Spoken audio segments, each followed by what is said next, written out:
ഇന്ന് അധ്യാപകരും രക്ഷിതാക്കളും കൂടുതൽ സംസാരിക്കുന്നത് കുട്ടികളെക്കുറിച്ചാണ്.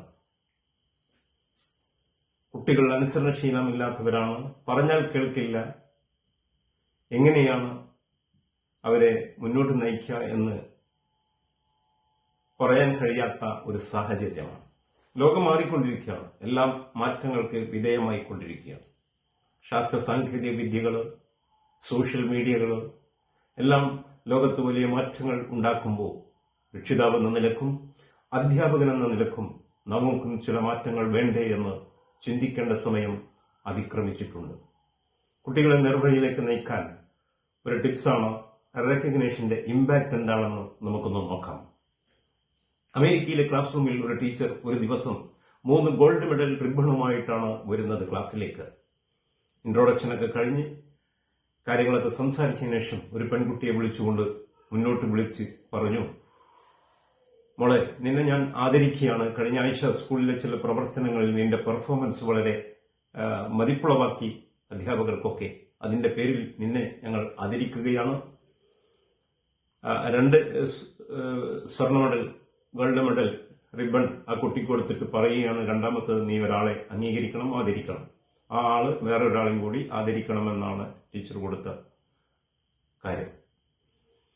കുട്ടി സ്കൂളിൽ നിന്നിറങ്ങുന്നു. ആരെ ആദരിക്കണമെന്ന് ചിന്തിച്ചപ്പോൾ 10ാം ക്ലാസ്സിലെ പഠനവുമായി ബന്ധപ്പെട്ട സഹകരണവും സപ്പോർട്ടും നൽകിയ ഒരു സൂപ്രണ്ട് ആ ഓഫീസിലുണ്ട്.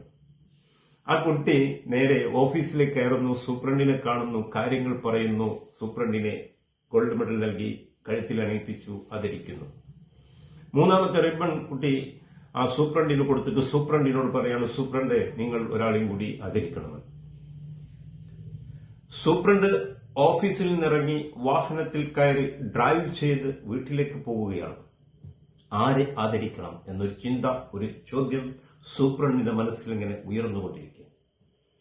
അവസാനം ചെന്നെത്തിയത് സ്വന്തം മകൻ 10ാം ക്ലാസ്സിൽ പഠിക്കുന്നുണ്ട്, പൊട്ടനാണ്, മണ്ടനാണ്, കുറ്റപ്പെടുത്തുന്നു, ബ്ലെയിം ചെയ്യുന്നു, ഒന്നിനും കൊള്ളാത്തവനാണെന്നൊക്കെ വഴക്ക് പറയുന്ന ഒരു മണ്ടനായ പൊട്ടനായ മകൻ വീട്ടിലുണ്ടല്ലോ, അവനെ ഒന്ന് ആദരിക്കാമെന്ന് തീരുമാനിച്ച് സൂപ്രണ്ട് വീട്ടിലെത്തുന്നു, മകനെ വിളിക്കുന്നു, മകനോട് കാര്യങ്ങളൊക്കെ പറയുന്നു. മോനെ, നിന്നെ ഞാൻ ആദരിക്കുകയാണ്, ചില കാര്യങ്ങളൊക്കെ വളരെയധികം സന്തോഷം ഉണ്ടാക്കിയിട്ടുണ്ട് എന്ന് പറഞ്ഞപ്പോൾ കുട്ടി പൊട്ടി പൊട്ടി കരയുകയാണ്. എന്നിട്ട് പറഞ്ഞ ചില വാക്കുകളുണ്ട്. എന്നും മണ്ടനെന്നും പൊട്ടനെന്നും ഒന്നിനും കൊള്ളാത്തവനെന്നും താരതമ്യം ചെയ്തുകൊണ്ടൊക്കെ ചീത്ത പറയുന്ന, പുലഭ്യം പറയുന്ന അച്ഛൻ ഇന്ന് എന്നെ ആദരിക്കുകയാണോ? നാളെ ഞാൻ ആത്മഹത്യ ചെയ്യാൻ തീരുമാനിച്ചതായിരുന്നു. ഇനി അതിൻ്റെ ഒന്നും ആവശ്യമില്ലല്ലോ എന്നാണ് മകൻ അച്ഛനോട് പറഞ്ഞത്.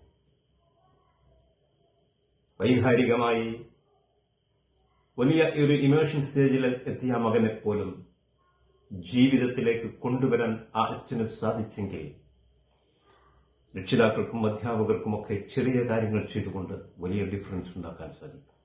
Do a small thing and make a big difference your life. Thank you all.